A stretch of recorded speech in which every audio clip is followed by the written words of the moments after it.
Miren, vieron, ¿verdad?, la opinión de la iglesia.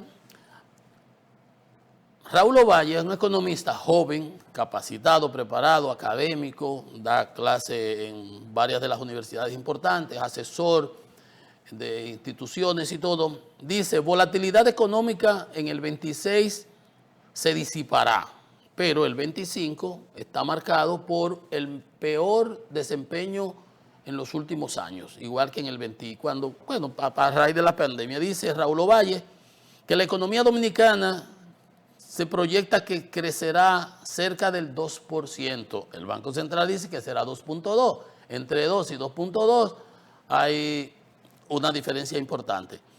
Dice que es un paciente al que se le dará de alta en el 26. O sea que hoy la economía dominicana está en cuidados intensivos, está en UCI. Máximos históricos en términos nominales en áreas como inversión extranjera, niveles de remesa, ingresos por turismo.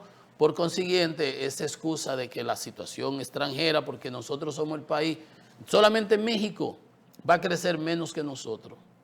Nosotros éramos de los 2, 3 primeros países en crecimiento económico y ahora somos el segundo de abajo para arriba, de los países de la zona.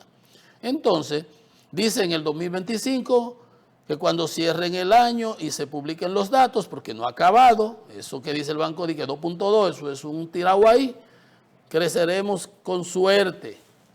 Oigan lo que él dice, con suerte alcanzaremos 2% de crecimiento, algo que no es común y que es ni siquiera la mitad del potencial. Y destaca esta parte, para hablar de reforma fiscal en el país se necesita primero legitimidad social. Lo que yo he dicho, usted tiene que legitimarse ante la población antes de venir a decirme a mí que yo me cierre más la correa, que me apriete el cinturón, cuando tú tienes un manejo muy dispendioso de los recursos. Dice el Banco Central que la economía va a cerrar con 2.2, él da 2%, la diferencia es de 2 décimas, pues son 10%, pero por eso el banco mantuvo la tasa de política monetaria en 5.25, no quiso presionar más ahí. Y cuando hablamos ahora de eso que les decía él, dice que la tasa de interés interbancaria bajó de 12 al 7, es así, pero la de préstamos, la activa, baja de 15 al 13, 13% anual es mucho. Pero cuando él dice de que tiene que haber legitimidad social, o Raúl Ovalle, ayer Andy Dauager, el lunes, publicó un artículo que decía, la prudencia apunta al uso de los depósitos. Ese es algo también que el gobierno, en una política, como uno dice, callejeramente, vulgarmente, de capaperros, se endeudó y tenía como 6.000 millones de dólares acumulados en inversión en el Banco de Reserva y el Banco Central, y ese dinero ocioso pagando interés alto fuera, recibió unos ingresos. ¿Para qué? Eso fue un disparate de las cosas que están anotadas. No fue en este año, eso viene arrastrado.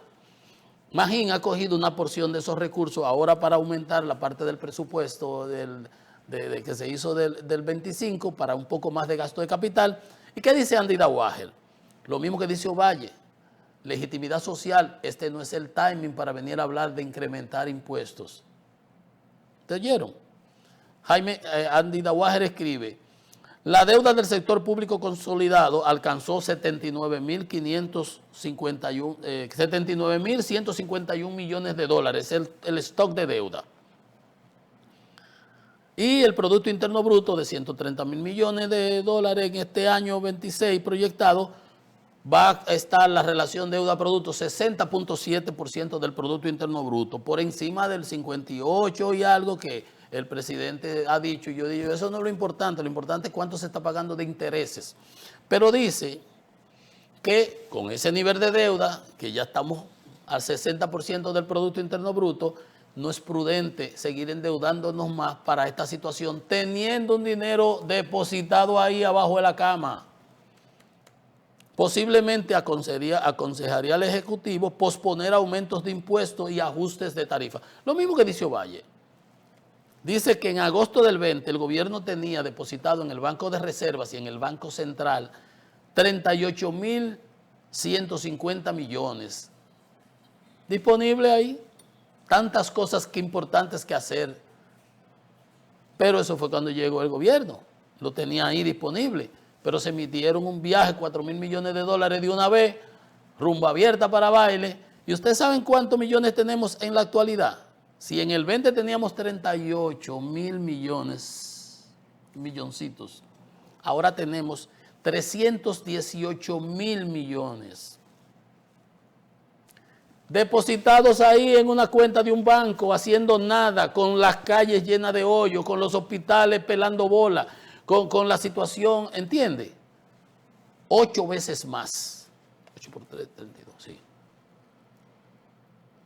Depositados. Entonces me viene a decir, Magín, no, porque no se puede indexar los salarios de 34.000, no se pueden llevar a 52.000 porque el Estado va a dejar de recibir. Yo sí puedo dejar de recibir, yo, el trabajador, el que pago impuestos, con 318.000 millones depositados ahí en el Banco de Reserva y en el Banco Central. El gobierno, ociosos. Hay que buscar una mamá cualquiera, de esas que con 3 cheles preparan comida, almuerzo y cena en su casa para que le dé una clase al gobierno. Una alternativa sensata sería usar esa parte de esos recursos, en lugar de estar inventando y diciendo que vamos a poner impuestos y que vamos a subir tal cosa y que es muy bonito para acá y que es muy bonito para acá. Pero al final quien paga esos impuestos, ¿saben quiénes somos? Nosotros. 68.000 toletes tuve yo que dejar ahí para pagar un adelanto ahí de los impuestos que me tocó ahora, que me dijo la contadora. Deja ahí tanto. Y bueno, no tenemos de meternos. Una pausa, que esto es Economía y Mercado.